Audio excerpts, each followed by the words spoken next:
بسم اللہ الرحمن الرحیم۔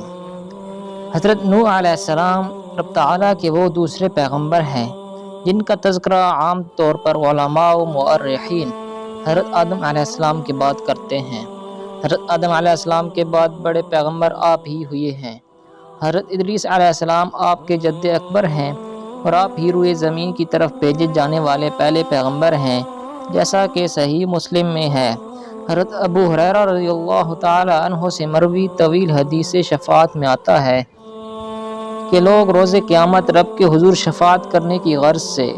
آپ کے پاس حاضر ہو کر یہ عرض کریں گے: اے نوح، آپ زمین کی طرف بھیجے جانے والے پہلے رسول ہیں۔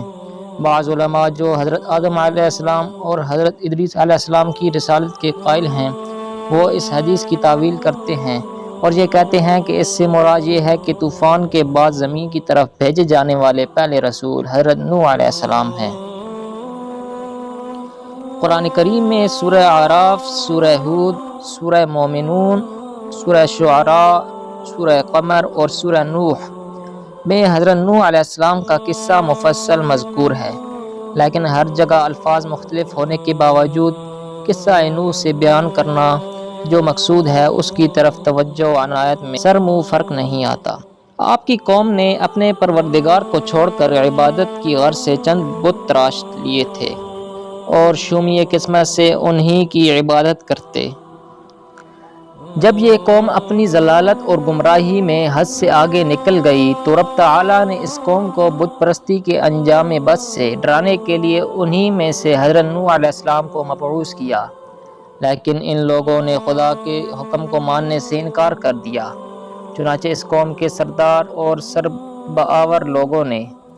حضرت نوح علیہ السلام اور ان کے ماننے والوں کی تکذیب و استحقار پر کمر باندھ لی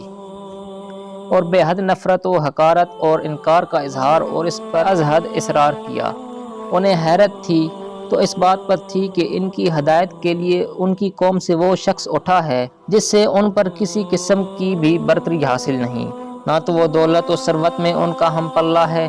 چہ جائے کہ ممتاز و برتر ہو، اور نہ فرشتہ ہی ہے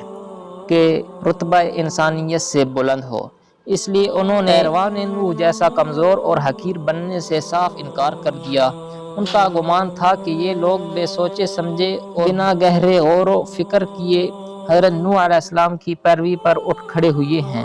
اور انہوں نے غرور میں آ کر حضرت نوح علیہ السلام سے یہاں تک کہہ دیا کہ ہمیں اس بات سے بے حد گھن آتی ہے کہ ایسے پرلے درجے کے جاہل، کمزور، گھٹیا اور پست لوگوں کے دین میں داخل ہوں۔ اس لیے شرط لگا دی کہ اگر ہمیں اپنا کوئی پیغام سنانا ہے تو پہلے مجلس سے انہیں نکال باہر کیجیے، تب ہم بیٹھ کر کچھ سنیں گے۔ حضرت نوح علیہ السلام نے عتاب خداوندی کے ڈر سے قوم کے اس نہایت نامعقول مطالبہ کو تسلیم نہ کیا اور صاف کہہ دیا کہ اگر میں ان ایمان لانے والوں کو اپنے پاس سے اٹھاؤں گا تو پھر عذاب خدا سے مجھے کون بچائے گا، اور انہیں سمجھاتے ہوئے کہا کہ آپ ان کی ہدایت کے لیے آئے ہیں، نہ تو آپ کے پاس غیب کے خزانے ہیں اور نہ آپ غیب دانی کے دعوے دار ہیں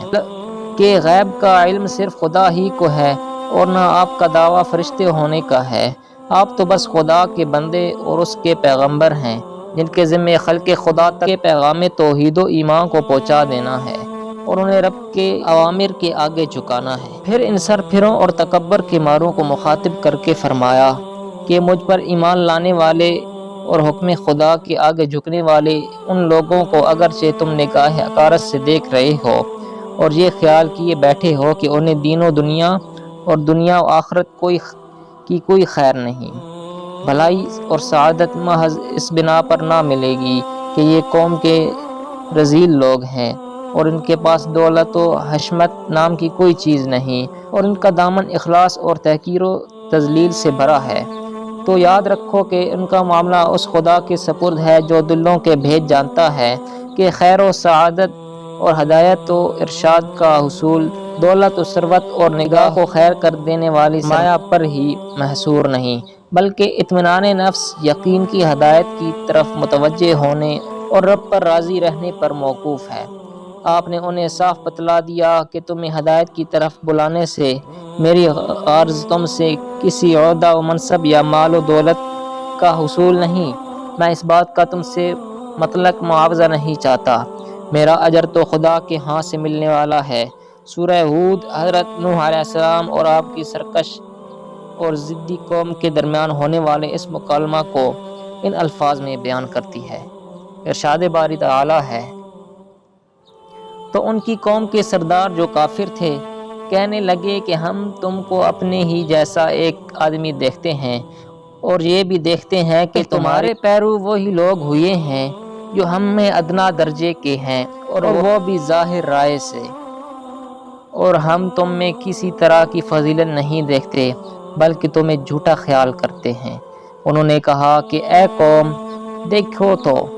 اگر میں اپنے پروردگار سے دلیل روشن رکھتا ہوں اور اس نے مجھے اپنے ہاتھ سے رحمت بخشی ہو جس کی حقیقت تم سے پوشیدہ رکھی گئی ہو،